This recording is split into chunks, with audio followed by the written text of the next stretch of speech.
quando nada mais tiveres, tudo te será dado. Isto é um pensamento da mãe. Então uma pessoa está perguntando o que é que este tudo abrange. Espiritualmente, tudo não quer dizer quantidade. Quando se fala espiritualmente, tudo não quer dizer coisas materiais. Conhecer a consciência total, a consciência divina, isto é que é ter tudo espiritualmente. E essa consciência divina, esta possibilidade que nós temos de perceber tudo, a totalidade, isto é a máxima consciência que o ser humano pode conseguir. Então, quando se diz que se terá tudo, quer dizer que a gente vai ter a máxima consciência possível a um ser humano. Agora, com respeito a não ter mais nada, claro que se você dispõe de coisas materiais, isso pode não ser um empecilho para você ter tudo, para você ter a consciência divina. Mas se trata de você estar no meio de todas estas coisas sem apegos e sem se sentir dono de coisa alguma.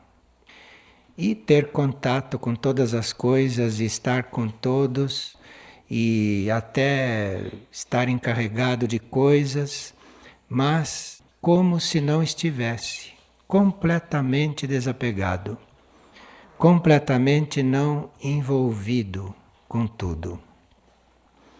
Agora, como para chegar nisto precisa um trabalho longo, no princípio, claro que a própria vida, o próprio ritmo do processo interno das pessoas, quando a gente está no começo, então nós começamos a perder coisas materiais, isto só no princípio, para que a gente aprenda a ficar sem nada, para que a gente aprenda a não depender de nada externo. Então é por isso que quando se faz o caminho seriamente, vai se perdendo as coisas no princípio.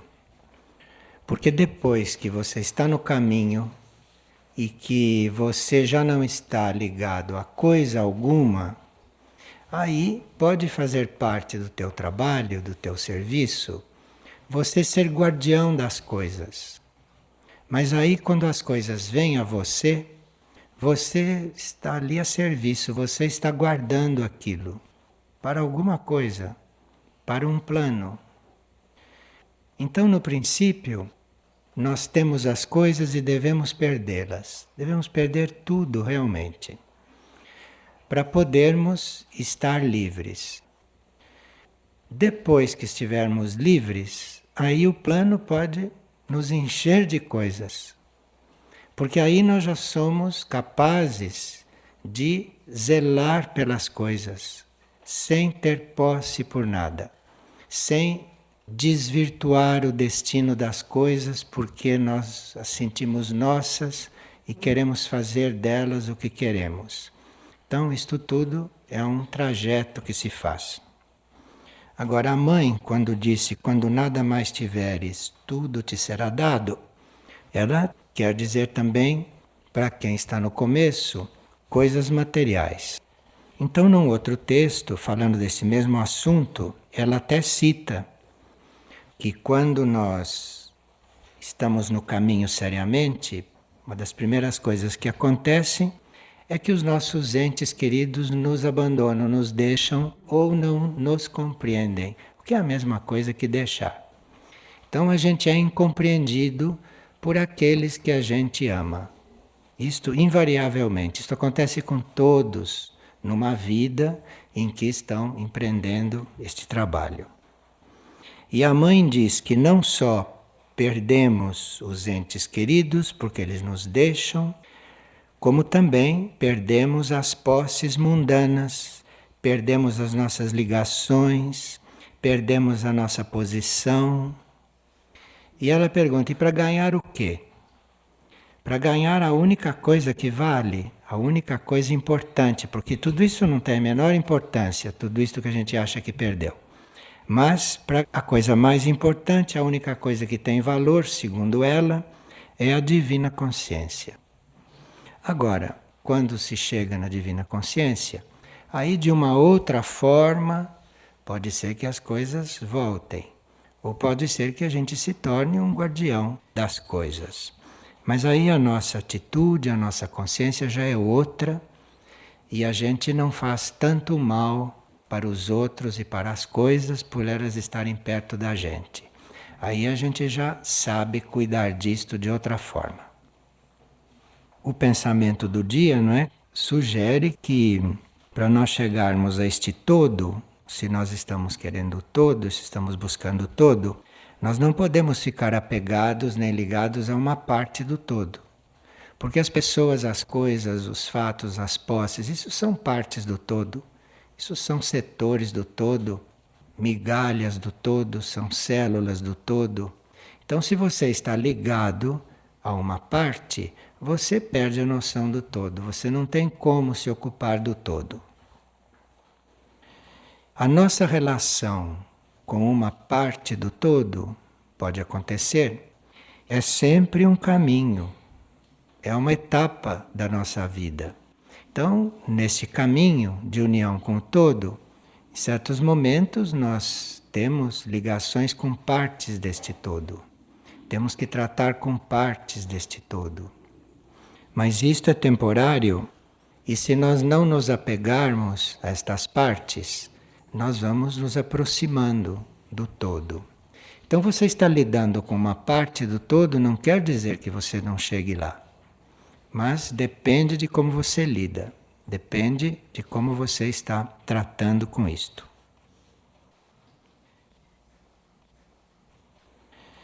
Uma pessoa que estava estudando o pensamento do dia de hoje, que diz: o homem que não aprende a estar sozinho consigo mesmo, não pode aprender a estar sozinho com Deus. E ele pergunta: como estar sozinho se procuramos viver grupalmente? Estar só espiritualmente não é estar isolado. Estar só é estar unido com si mesmo, com o próprio centro, com o próprio eu interior. Então, se você está unido ali, como você está só.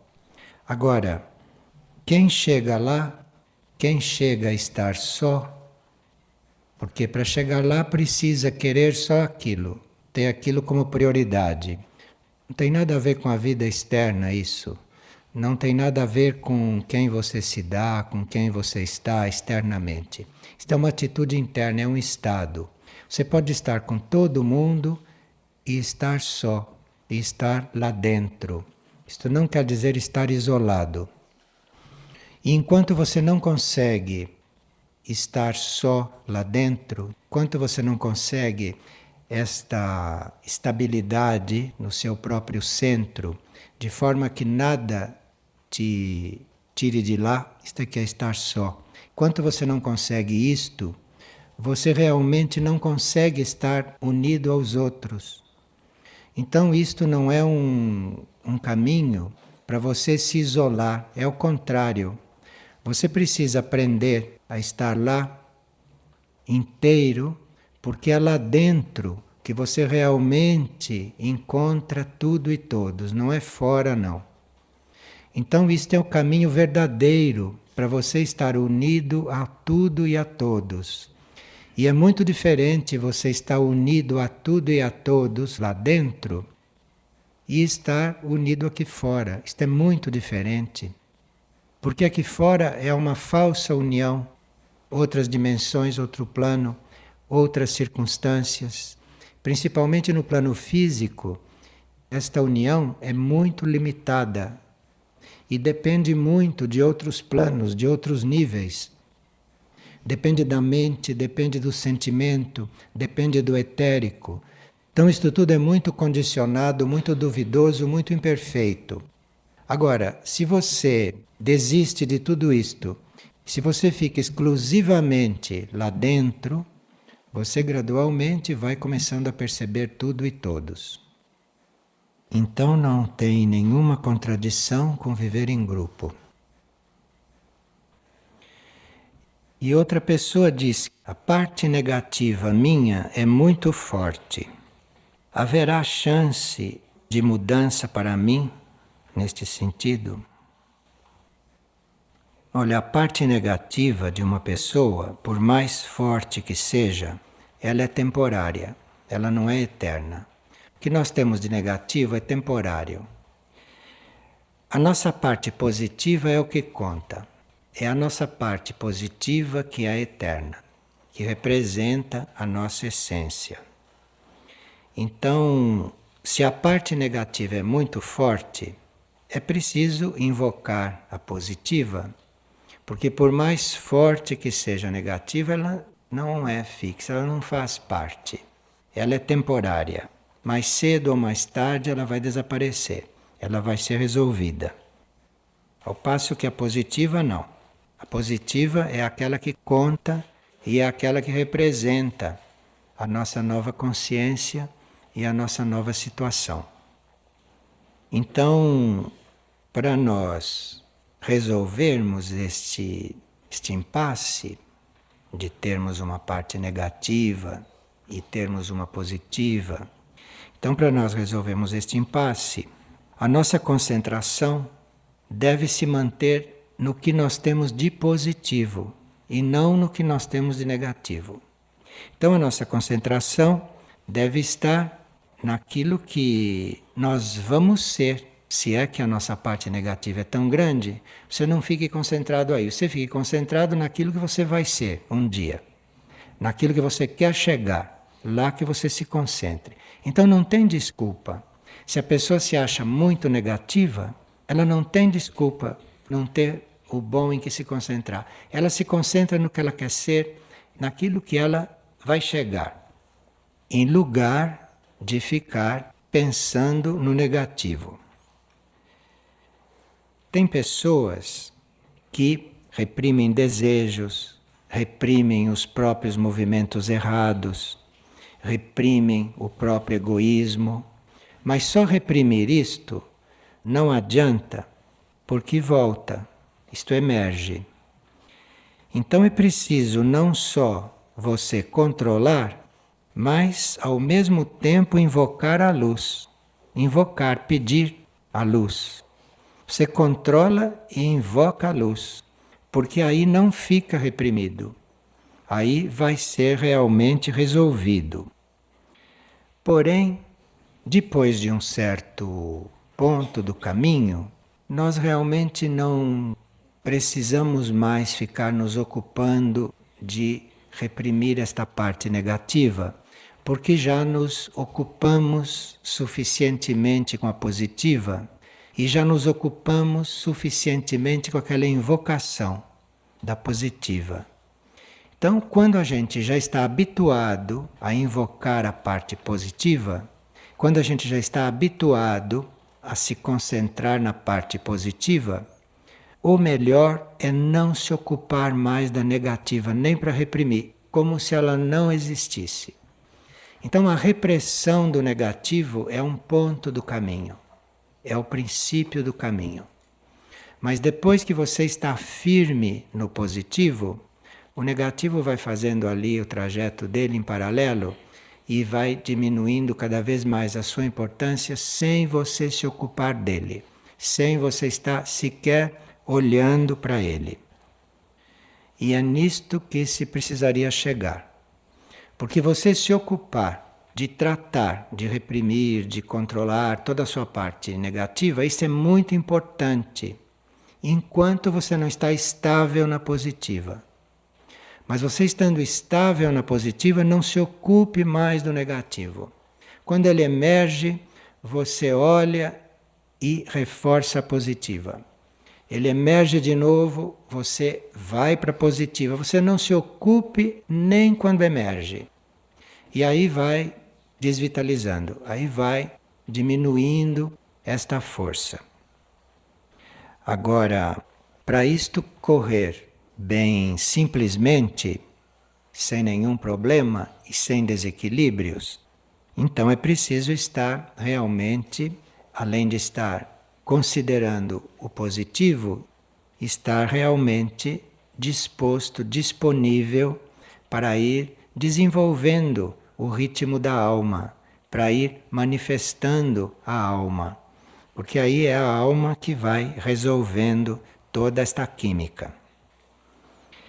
E à medida que a consciência deste eu superior, à medida que a consciência desta alma começa a descer, começa a se imprimir na nossa consciência, é aí então que a parte positiva tem mais liberdade para atuar, para fluir, e nós começamos então a sentir paz, pureza, todas essas coisas que não podemos sentir com a parte negativa muito proeminente ou quando estamos nos ocupando dela. Ninguém vai sentir paz, ninguém vai sentir pureza, ninguém vai se sentir puro enquanto está se ocupando da sua parte negativa. Precisa chegar no ponto de abandonar isto, porque aí começam a ficar presente as qualidades da parte positiva. Mas isso, repetimos, é um processo, não se pode saltar degraus neste processo, tem que viver todas as etapas. E esta etapa de reprimir e esta etapa de controlar a parte negativa, isto é uma etapa obrigatória que todos devem passar. Mas quando aquilo está relativamente controlado, você já vai desviando para o verdadeiro trabalho e deixe aquilo se resolver com o tempo. Porque você vai perder tempo com aquilo e aí deixa de tratar do que deve tratar. Então, se acontece alguma coisa, parece que você não viu, isto pode ser negativo. Mas não é que parece que você não viu, você viu, mas está tratando de outra coisa. Você não vai perder tempo com aquilo pela fé que se tem que se o positivo for predominando, aquilo mais dia, menos dia vai desaparecer, vai sair dali, vai evaporar. Compreende? Isto é uma forma de trabalhar. Então, quando algumas pessoas ficam assim um pouco atônitas, mas será possível que não tomem providência para isso? Não vem aquilo, não vem fulano que faz? A gente vê, mas não vai perder tempo com aquilo, porque a gente tem fé numa coisa maior que é muito maior do que isto. E se realmente, se todos nós fizéssemos isso um pouco mais, vocês iam ver que o negativo vai sendo redimensionado, desaparecer completamente não pode, porque este é um planeta que não é iniciado, então as forças que jogam neste planeta são essas que a gente conhece. Então aquilo vai se redimensionando, não vai desaparecer de todo. E o que fica é como se não estivesse ali. Mas isso é um treinamento, isto é um trabalho que se tem que fazer com muita calma, com muita paciência, e que não começa nos outros, não. Começa em cada um. Então é cada um que vai fazendo esse trabalho, e aí isto vai se ampliando, isto vai refletindo a parte positiva das coisas, das pessoas, do trabalho, vai emergindo. Mas até que a gente descubra que não deve perder tempo algum com o que é negativo, não deve nem estar olhando para aquilo, para isso precisa uma certa fé para que dê certo. Porque se alguém duvida destas coisas, aí então é melhor você ir reprimir o negativo, você ir limpar o negativo, você ir expulsar o negativo, é melhor. Agora, se todo esse trabalho é feito, não tem problema nenhum. E uma pessoa escutou nós falarmos nesses dias anteriores a respeito do deserto. E lá se falou que no deserto nós teríamos provas. E ela se sente num deserto, ela se sente num momento de grande aridez, e ela ficou um pouco preocupada com as provas que ainda lhe devem vir. Nós não temos que nos preocupar com as provas, porque as provas são enviadas pelo eu superior e nunca são maiores do que nós podemos suportar. Uma prova vem na medida da nossa suportação. É que nós não conhecemos o nosso potencial para suportar as provas. Nós nos julgamos neste campo mais fracos do que realmente somos. Então parece que a gente é muito fraco, mas não é bem assim. O eu superior manda a prova na medida exata para que a sua fortaleza possa emergir. Então, como a nossa fortaleza, a nossa força, o nosso poder espiritual é latente, a prova vem para você desenvolver este poder, para você desenvolver esta força. E esta força começa a crescer, começa a ser usada, começa a ser aplicada, esta força surge, é exatamente quando vêm as provas. Porque aí é preciso força, preciso esforço para transcender uma prova. Mas isto é um esforço da personalidade. Mas dentro do indivíduo, há força e poder para aquela prova e para muito mais. É que estas coisas vêm ordenadamente, não em função de castigar o indivíduo e nem de torturar o indivíduo, mas vem em função de dar oportunidade para o poder interno dele surgir.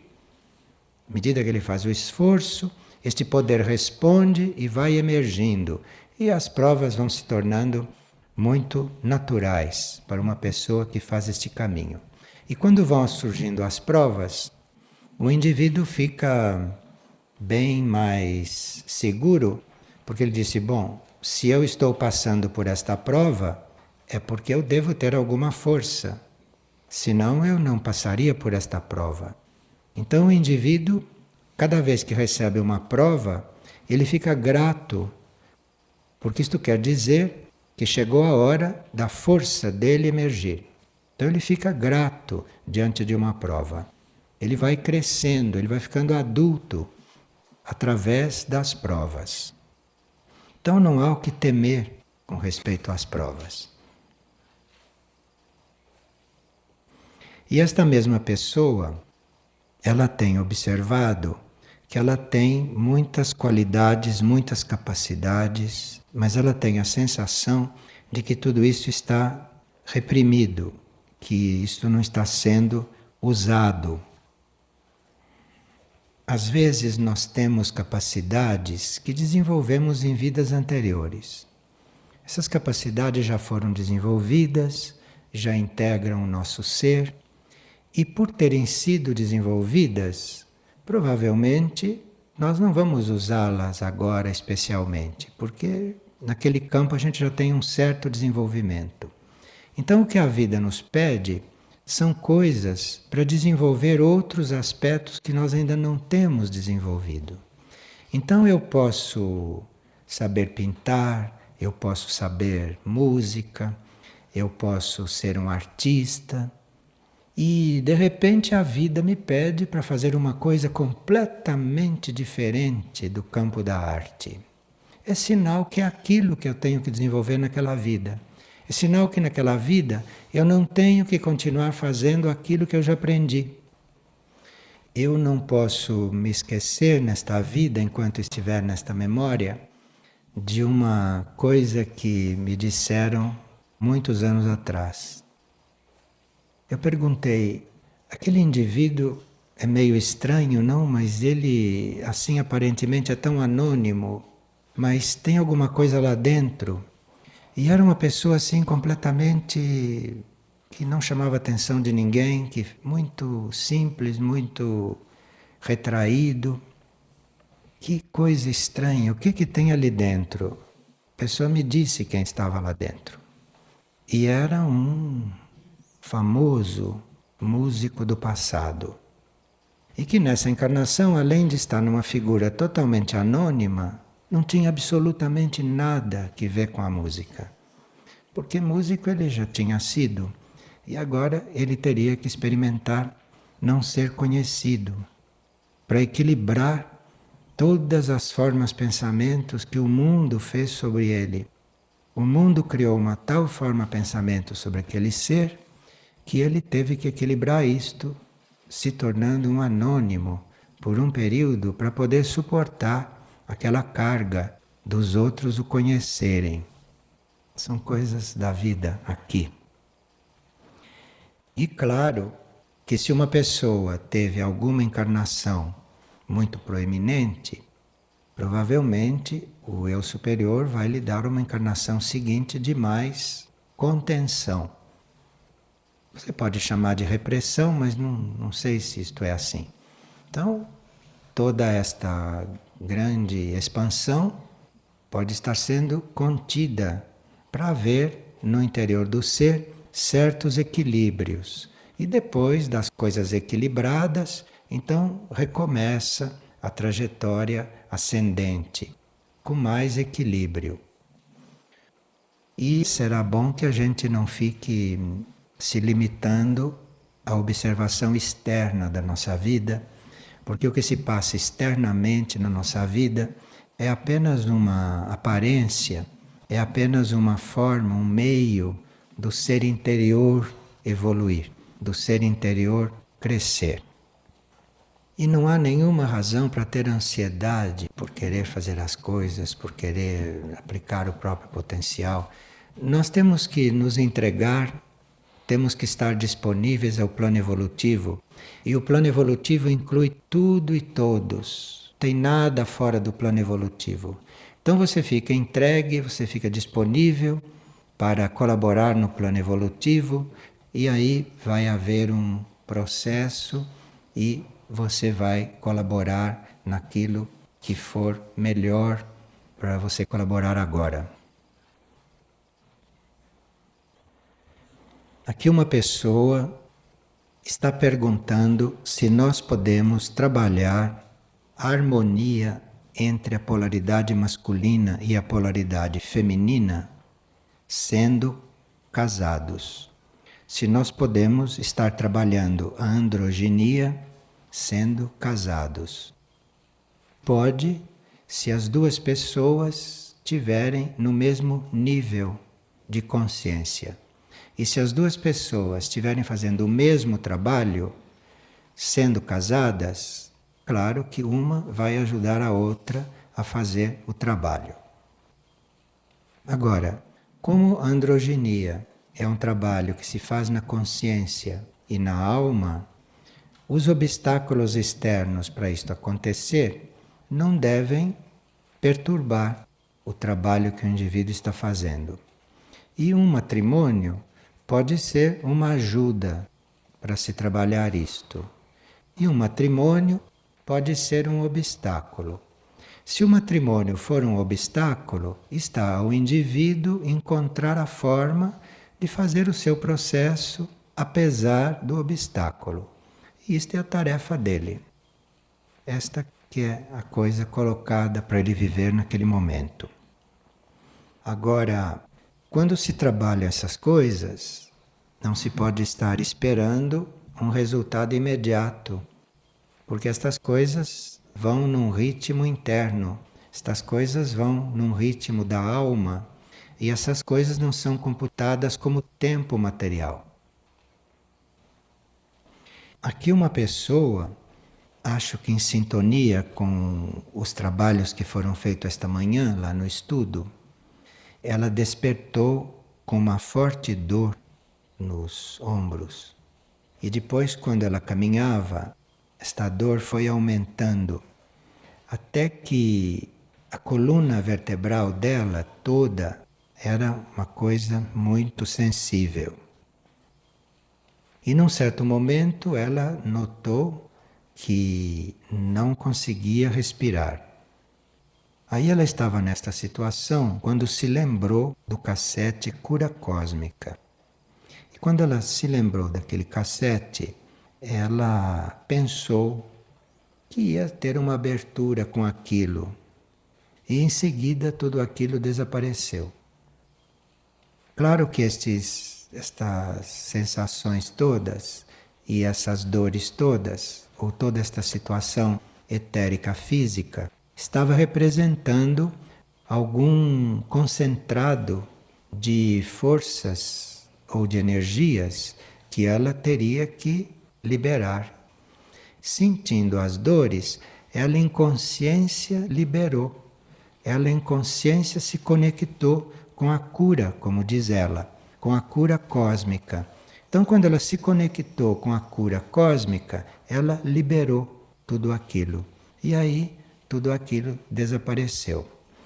Isto então nos mostra que em certos casos, quando não se trata de um fato kármico, ou quando não se trata de um fato somente físico, mas se trata de um reflexo, de um símbolo que está acontecendo no plano físico, de algo interno, de algo psíquico ou de algo sutil, isso está demonstrando que, antes de mais nada, nós temos que nos colocar no nosso melhor nível, com a nossa melhor oferta, porque, sendo algo sutil que deve ser liberado, naquele momento pode acontecer uma cura. Uma pessoa teve um sonho esta noite. Esta noite eu sonhei que as pessoas que iriam ao estudo desta manhã teriam que lavar os pés antes de entrar. Havia muita gente, mais ou menos o número de pessoas que estava na sala hoje. E o interessante é que este fato de lavar os pés não era igual para todos. Alguns lavavam nesse lava-pés coletivo que temos aqui na vida criativa. Outros lavavam os pés numa bacia de água muito límpida, bacia de prata. E outros a gente ajudava a lavarem os pés, porque eles não lavavam sozinhos. Mas ninguém entrava na sala sem ter lavado os pés. Este foi um sonho bem real e parece que está conectado com o estudo que se realizou lá. E queria dizer que as pessoas se deveriam predispor a eliminar certos resíduos que iriam impedi-las de receber a energia daquele estudo. Porque havia muita energia naquele estudo, muita energia no fundo daquilo. Energia de purificação, energia de limpeza. Na própria energia da fala, ali era como uma espécie de um banho. Então, para que as pessoas pudessem receber aquela energia no máximo grau, elas teriam que se predispor a eliminar certos resíduos. Isto nos planos internos. Esses que lavavam os pés aqui no lava-pés da vida criativa eram aqueles que fazem uma purificação grupal, um processo grupal de purificação. São seres que se agrupam e são purificados todos juntos. Com a mesma onda purificadora se resolve o processo de todos. Aqueles que lavavam numa bacia de água muito límpida, mas de prata, são aqueles que fazem a purificação individualmente, através de um processo individual. Portanto, não pode fazer junto com outras pessoas o mesmo processo. Há seres que se purificam todos juntos, porque é o mesmo processo. Agora, há seres que têm um modo individual de fazerem certas purificações. Esses eram aqueles que no sonho lavavam o pé numa água límpida, numa bacia de prata. Prata quer dizer especial para ele. Se a gente já aceitou um caminho de purificação consciente, então acontece como acontecia nos 2 primeiros itens.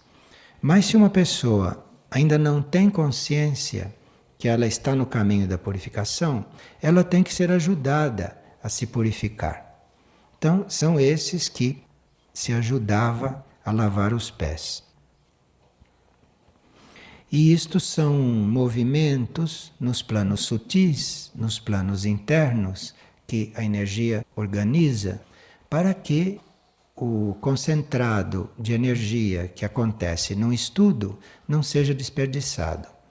Isto acontece que é para que todas as pessoas que vão ao estudo usufruam realmente do que está acontecendo ali. Estudo é um pretexto. Aquilo que acontece ali externamente é um pretexto, mas ali acontece outra coisa, através daqueles meios, daqueles canais, daquela forma de ser, daquilo que se expõe. Então, para que uma oportunidade desta não se perca, então há toda esta preparação nos planos sutis, nos planos internos, que geralmente é feita um pouco antes do fato acontecer no plano físico. E vocês notaram que no estudo desta manhã se acentuou muito como coisa principal a nossa limpeza psíquica. Embora o estudo o tempo todo falasse também de procedimentos aqui, ficou muito claro que o principal era a limpeza psíquica. Então veja que era um estudo bastante especial para nós aproveitarmos ao máximo. Porque não adianta realmente você estar se limpando, se lavando, fazendo ginástica, pondo compressa, se você não está limpando o seu nível psíquico, se você não está trabalhando a sua mente, o seu plano sutil. Então, isto era muito básico, porque, segundo o estudo, era esta limpeza psíquica que determina o que se passa nos níveis concretos. Então você pode estar fazendo praxis vertebrales, você pode estar fazendo compressa, você pode estar fazendo cataplasma, mas isto tudo é, na realidade, um auxílio no seu trabalho de limpeza psíquica. Então você deve estar fazendo um trabalho seu, no plano psíquico, e se esse trabalho está acontecendo, todos esses procedimentos externos são uma ajuda. Então, era um estudo real.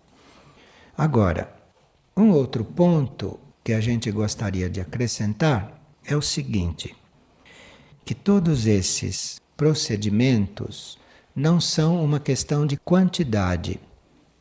Então, você pode fazer, por exemplo, uma série de 10 compressas, ou pode fazer uma série de 6 compressas, ou de 3 compressas. Cada caso é um caso.